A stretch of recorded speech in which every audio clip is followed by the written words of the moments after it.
कुछ मेरी आवाज में भी है, कुछ स्वयं अटल जी की आवाज में भी है और हैं कविताएं हैं। एक कोई कविता सुना दीजिए। मनुष्य को चाहिए चुनौतियों से लड़े, एक स्वप्न टूटे तो दूसरा गढ़े। हे प्रभु मुझे इतनी ऊंचाई मत देना, गैरों को गले न लगा सकूं इतनी रुखाई मत देना। मेरे प्रभु, ये ऊंचाई कविता है उनकी।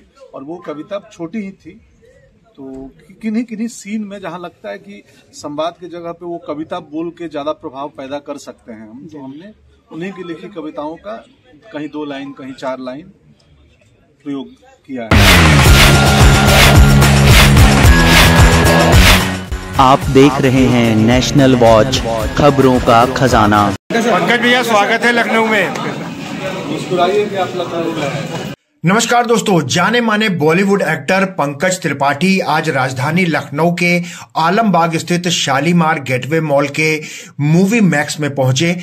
पंकज त्रिपाठी की आने वाली फिल्म मैं अटल हूं, इस फिल्म का गाना हिंदू तन मन आज रिलीज किया गया। दोस्तों आपको बता दें कि 15 साल की उम्र में स्वयं अटल बिहारी वाजपेयी जी ने इस गीत की रचना की थी। इस गीत को बोल दिए हैं कैलाश खेर ने और इसको कंपोज किया है अमित राज ने। आज पंकज त्रिपाठी के साथ इस गीत की लॉन्चिंग के मौके पर निर्माता संदीप सिंह मौजूद थे, प्रस्तोता विनोद भानुशाली मौजूद थे और फिल्म के डायरेक्टर रवि जाधव मौजूद थे। दोस्तों नेशनल वॉच ने इन सब से जो बातचीत की है, जब आप वो देखेंगे और सुनेंगे तो इस फिल्म का पूरा ताना बाना आपको समझ में आ जाएगा। ठीक है जी, मैं रंजीव ठाकुर हूँ नेशनल वॉच से। नेशनल वॉच सर 19 जनवरी को रिलीज करने जा रहे हैं, कोई खास वजह से कि 22 को मंदिर का उद्घाटन है, उससे पहले 19 को रिलीज कर रहे हैं?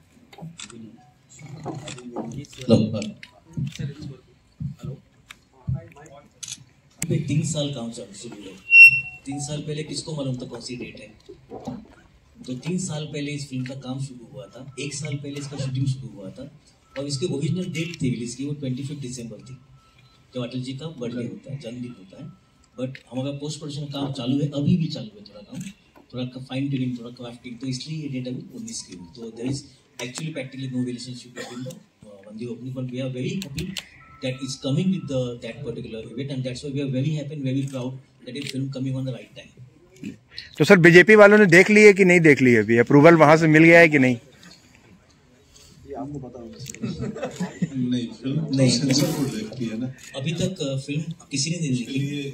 अभी तक फिल्म खाली हमारे बेसिक टीम ने देखी हुई है, जो मेन क्रू है, उसके अलावा अब तक फिल्म किसी ने देखी नहीं। लगन मेहनत से बनाई है। टेक्स्ट फ्री हमारे हाथ का सब्जेक्ट ही नहीं है कि हम उस पर आंसर करें और बातें करें। जी पंकज जी, ये कितना मुश्किल था, क्योंकि अटल जी के शुरुआती दिनों से लेकर के और लास्ट तक आपको करना था, तो वो से ज्यादा रवि जी इसके प्रश्न के उत्तराधिकारी है क्योंकि वो डायरेक्टर है। मुश्किल था क्योंकि ऐसा नहीं होता था कि हम लोग एक पर्टिकुलर एज ग्रुप एक दिन में शूट करते थे। हम लोग कभी कभी सुबह उनका 55-60 एज शूट करते थे, दोपहर को मे बी यंग, एकदम यंग जब वो 20 साल के थे, और शाम को मे बी 35-40। तो इट वाज बहुत डिफिकल्ट चैलेंज था वो। और क्योंकि इस ओनली मेकअप नहीं है, वो मेकअप और कॉस्ट्यूम नहीं है, उसके अलावा काफ़ी सारी चीज़ें हैं, हाव भाव है, एक्सप्रेशन है, बोलने का ढंग है, चलने का ढंग है, वो काफ़ी चीज़ें हमको करनी पड़ती थी और एक चैलेंज था ये। बट जब हम लोग देखते थे फिल्म मॉनिटर पे, तो सबसे पहले ऑडियंस तो हम लोग थे, मैं डीओपी सबसे पहले देखते हैं, जो कैमरामैन है वो सबसे पहले देखता है, उसके बाद में मैं देखता हूँ। तो बेसिकली हमारी जब हम एक दूसरे के पास देखते थे कोई शॉट देख के, तो हमको लगता था कि अटल जी है वहाँ पे। और ये लिटरली ऐसा काफ़ी बार हुआ है, जब भी विनोद जी भी आया होता है तो लग रहा अटल जी जैसे लग रहा है, तो ऐसे काफ़ी बार हुआ था। और ये मुझे लगता है खाली सहयोग की बात नहीं थी, उसके पीछे बहुत सारा हार्डवर्क था पंकज जी का। व्यक्तित्व है, लखनऊ से भी उनका नाता था और साहित्य से भी नाता था, तहजीब से भी नाता था, भोजन से भी नाता था। तो जो हमारी स्क्रिप्ट थी हमको उसी को फॉलो करना था, लेकिन चूंकि ये फिक्शनल व्यक्ति नहीं है, ये रियल व्यक्तित्व है और महान व्यक्तित्व रहे हैं, लेजेंडरी आदमी। तो उनके जीवन पे जो कुछ किताबें लिखी गई हैं, कुछ इंटरव्यूज जो वीडियो फॉर्मेट में मिले, सिर्फ स्पीचेज नहीं, क्योंकि स्पीचेस तो सिर्फ आउटकम है, उनके पीछे के थॉट्स और विचार जो है और व्यक्ति जो है वो ज्यादा महत्वपूर्ण है। तो उनके लिए किताबें पढ़े, उनके कुछ इंटरव्यू पढ़े। राष्ट्र धर्म पत्रिका के संपादक थे इसी शहर से उनका लेखकीय जीवन चालू हुआ था राष्ट्रधर्म मैगजीन, तो उसकी कुछ एक आध प्रतियां मिल गई आर्काइव से। तो आमतौर पे अगर रियल व्यक्ति का ये करते हैं तो जो उनके साथ लोग काम किए हैं उनसे जो किताबें, जो डॉक्यूमेंट्स, जो रिकॉर्ड्स उपलब्ध हैं, वो भाषण के हों, पार्लियामेंट के हों या बाहर के हों, तो इन सबको पढ़ते हैं व्यक्तित्व को जानने समझने के लिए। मैंने भी वही किया। शूटिंग के बाद मुझे पता चला, उन दिनों पिताजी की बीमार थे थोड़े से, तो वो मैं रोज घर पे बात होती है मेरी अमूमन भैया से, गांव पे क्या हालचाल है। तो मुझे उन दिनों बाबूजी की तबीयत के बारे में नहीं बताते थे कि भाई शूटिंग चल रहा है, इसको मानसिक व्यवधान अभी नहीं देना है, अटल जी का रोल कर रहा है, तो ये 60 दिन खत्म हो जाए तब हम गांव की घर की परेशानियां उसको बताएंगे, तो अभी उसको मत छेड़ो। मुझे बाद में पता चला, तो अच्छा प्रतिक्रिया थी उनकी। वो अटल जी के मेरे से ज्यादा बड़े प्रशंसक थे।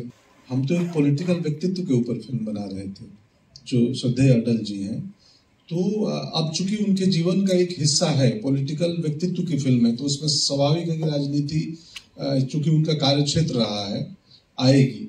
साहित्य उनका एक कार्यक्षेत्र रहा है, कविताएं लिखते थे, जैसे अभी हमने एक कविता सुनी जो किशोर उम्र में लिखी हुई उनकी कविता है, तो साहित्य भी आएगा। उन साहित्य और कवि आएंगे तो संवेदना और कहानी आएगी। लोग आदरणीय अटल बिहारी वाजपेयी जी कवि और प्रधानमंत्री के रूप में जानते हैं और पार्टी के मुखिया के रूप में। उनकी यात्रा, उनकी जर्नी नहीं जानते। हमारी फिल्म बटेश्वर के उस लड़के अटल की कहानी है जो आगे चल के आदरणीय अटल बिहारी वाजपेयी कवि और राजनेता बनते हैं। अधिक चैलेंजिंग रहा था। मैं आज तक किसी फिल्म में एक्टिंग करने के लिए अपने एक्टिंग टीचर से बात नहीं किया जो मुझे 25 साल पहले पढ़ाए थे। मैं कोई फिल्म स्क्रिप्ट पढ़ के और समझ नहीं आ रहा है तो फोन करूं, गुरुजी उलझा हुआ हूं, आपका स्टूडेंट आज फंस रहा है।